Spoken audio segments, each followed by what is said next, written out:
Good evening. Evening. Two things. First thing, My wife is brilliant. my sources, and by my sources I mean the people I follow on Blue Sky, have informed me that this script was a page one rewrite by a Scottish man. So I am not talking about the author of this piece of work. Thing two. I was in the library recently and I was playing a game of Magic the Gathering with two of my lovely maths teachery friends, John and Andy. And a lovely Year 7 kid came into the library and she said to me, "Sir, what's your favourite Doctor Who story?" Now, we all know that's not a question, is it? That's an invitation, frankly. And so I proceeded to list, a good number of Doctor Who stories.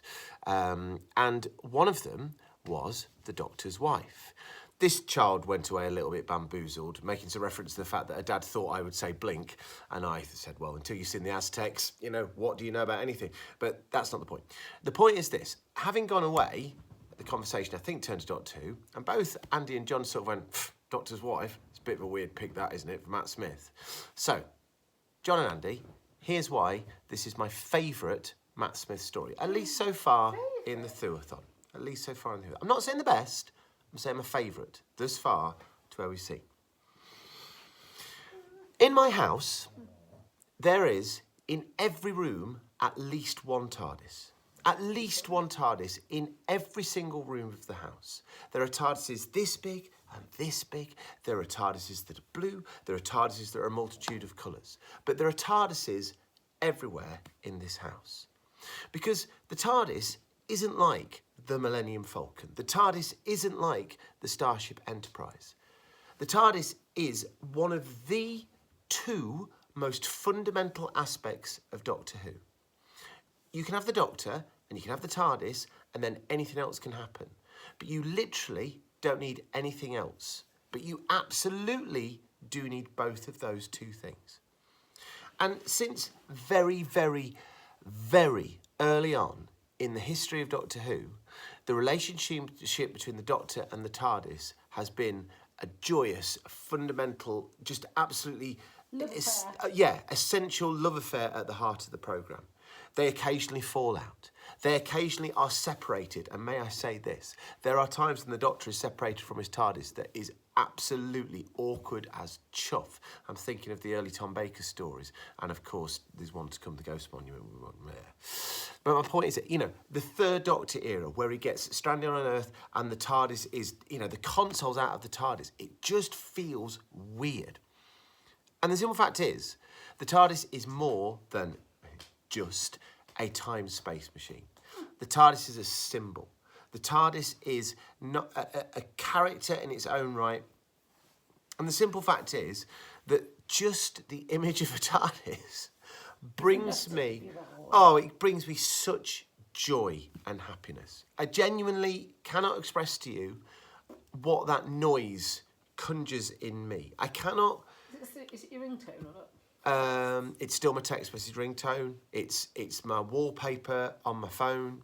That idea is just a magical thing. And I use the word magical intentionally there because I maintain that Doctor Who is not a science fiction programme. It has all the trappings of a science fiction programme, but at the heart of it is a flipping man in a magical box. And that is amazing. Or woman, to be fair. Now, this story is not perfect. If we're going to go through the things that are not perfect about it, we obviously have to talk about the Amy and Rory subplot, which is just trite and is just there to serve a purpose. And it's a little bit tedious, quite frankly, how, the more interesting stuff that's going on the other side of the story isn't in any way reflected in that. It's fine, though, because what's going on the other side of the story is finally, after so many years, the Doctor finally gets to have an awkward, brilliant conversation with his most beloved friend. And it is years, tens and tens and tens and tens of years built up into the 20 minutes that Matt Smith, and it is Saran Jones, isn't it? Saran Jones share on the screen together. And I'm so glad it's Matt Smith doing this story, because you can only do this story once. I remember that being said about the story before it came out. You could only make this Doctor Who story once. Not like the Silurians. We've done the Silurians at least twice. Not like the Daleks and the Dalek invasion of Earth. We've done those loads of times. This is a story you can only do once. And if this flops, then it's just one of the biggest wastes in the history of Doctor Who. But the fact that you've got Matt Smith as the Doctor here and Saran Jones playing the TARDIS here, they managed to conjure something that does respect and respects all the stuff that's gone before it. All the playfulness, the silliness, the fact that she bounces off him and is almost like a weird sort of mirror image of him. The fact that he is both infuriated and overjoyed. This is in many a more fundamental relationship than even with River. And it is. It is a more fundamental relationship. What you're telling me here is that you love somebody more than you love me. No. Who's your TARDIS? Oh my God. You're my Leslie Knope. So, this story's not perfect by any stretch of the imagination, okay? Not least of which the author, but let's say about that better. Who's the author? I'll talk about that later to you. But genuinely, for that conceit and the fact that the two actors involved, and Stephen Moffat, probably, writing such sparkling dialogue between them. And the way that it's just so gorgeous. And when Matt Smith at the end, I've never seen the Doctor, up until Mr. Gatwa, that we haven't seen yet. But up until this point, we've never seen the Doctor that genuinely upset. Not when he said goodbye to Rose, forget all that. You know, he's still got the TARDIS.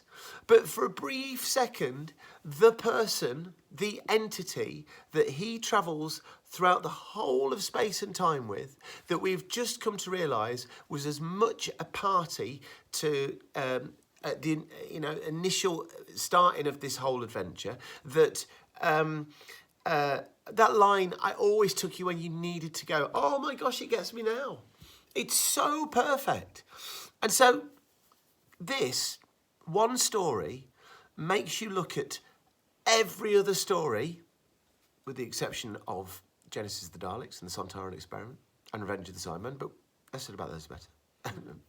But it makes you look at every story in a different way, because all of a sudden you recognise that you didn't really truly know, even though the Doctor's there saying, old girl this and whatever else like that, and tapping her and then occasionally giving her a whack. You know that at the heart of it, there was a whole other entity there, having its role, playing its part. And you knew, but now you really know. So that, Andrew, and that, Jonathan, is why this story is my favourite Matt Smith story, certainly until this point of his run, because it is a story that casts a new light on everything. How many years? 50 years? Just shy of 50 years that had gone before it. All those times that Hartnell was in the TARDIS. All those times that Troughton was there. All the tinkering that Pertwee did.